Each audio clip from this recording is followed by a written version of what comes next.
ভারতীয় জিনের রহস্য উন্মোচনকারী বিজ্ঞানী ডক্টর কুমারাস্বামী থঙ্গরাজ, যিনি 2026 সালে পদ্মশ্রী সম্মান পেয়েছেন।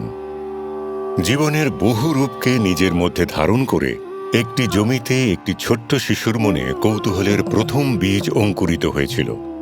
এই কৌতূহলই পরে জীবনের রহস্য বোঝার চাবিকাঠি হয়ে ওঠে।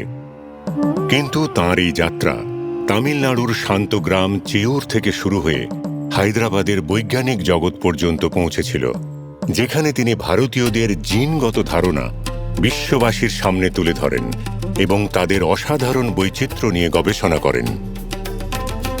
আমার আজও সরকারি স্কুলের দিনগুলো মনে আছে, যেখানে জিনিসপত্র খুব সীমিত ছিল। পরীক্ষা নিরীক্ষা করার জন্য আমাকে নিজেই মাঠে গিয়ে ব্যাঙ ও ইঁদুর ধরতে হতো।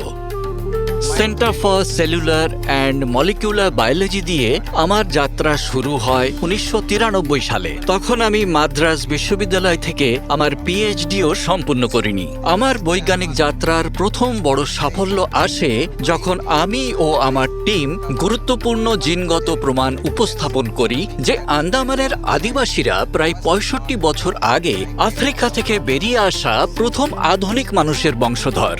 পুরো বিশ্বের দৃষ্টি এদিকে আকৃষ্ট হয়। শীঘ্রই হার্ভার্ড মেডিকেল স্কুল এবং কেমব্রিজের মতো খ্যাতনামা প্রতিষ্ঠানের বিশেষজ্ঞরা তাঁর সঙ্গে কাজ করার জন্য এগিয়ে আসেন। তার পরবর্তী গবেষণা প্রমাণ করে যে আমাদের বৈচিত্র্য থাকা সত্ত্বেও সব ভারতীয়ই এক গভীর অভিন্ন মূল্যের সঙ্গে যুক্ত। এটাই আমাদের বৈচিত্র্যের মধ্যে ঐক্যের সত্যিকারের পরিচয়।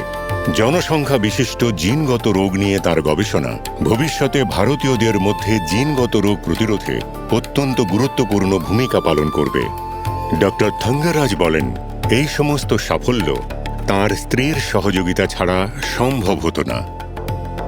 আমি ঈশ্বরের কাছে কৃতজ্ঞ যে ওনার বহু বছরের পরিশ্রম 1 বছরে 3টি মর্যাদাপূর্ণ পুরস্কারের মাধ্যমে স্বীকৃতি পেয়েছে। আমরা দুজনেই CSIR CCMB-তে কাজ করি এবং আমরা বৈবাহিক জীবনের 28টি সুন্দর বছর একসঙ্গে কাটিয়েছি। যখন পুরো পৃথিবী ঘুমিয়ে থাকত তখনও উনি কাজ করে যেতেন।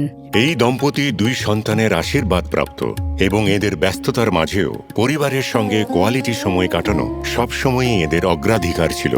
আমি মনে করি যে তরুণ বিজ্ঞানীদের কঠোর পরিশ্রম করা উচিত এবং অন্যান্য ক্ষেত্রের বিশেষজ্ঞদের সঙ্গে মিলিতভাবে কাজ করা উচিত।